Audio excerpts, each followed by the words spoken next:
Ako ste spremni da isprobate pahuljaste kiflice punjene orasima koje se tope u ustima, onda pogledajte recept.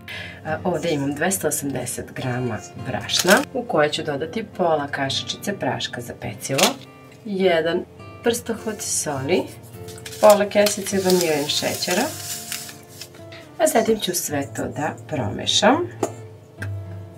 Dodat ću 80 grama putera sobne temperature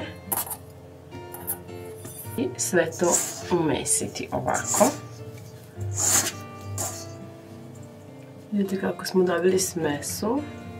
Sada ćemo ovo sve da dodamo i jedno žumance, a zatim i 200 grama kisele pavlake.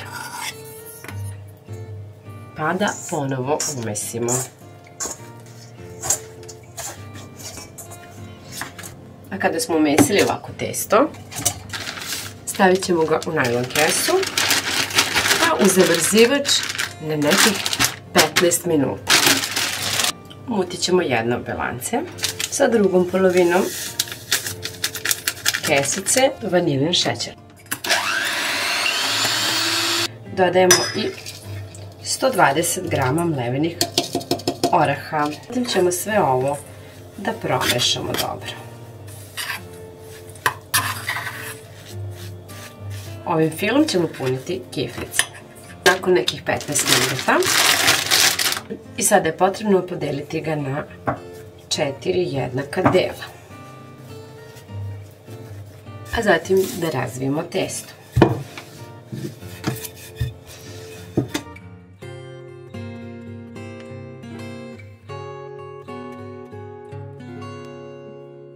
Tako, pa puniti tako što ćemo u svaku kiflicu dodati prilike 1-2 kašičice fila.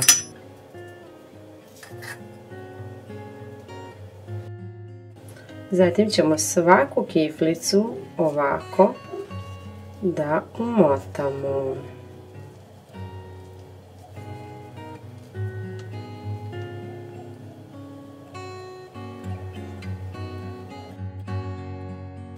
Kiflice ređamo u pleh koji smo obložili papirom za pečenje.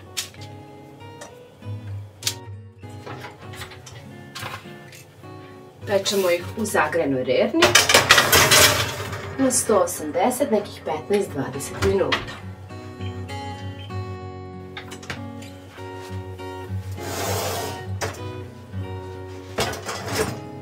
Sada će biti potrebna jedna najlon kesa u koju ćemo sipati šećer u prahu. Bacit ćemo zatim kiflice.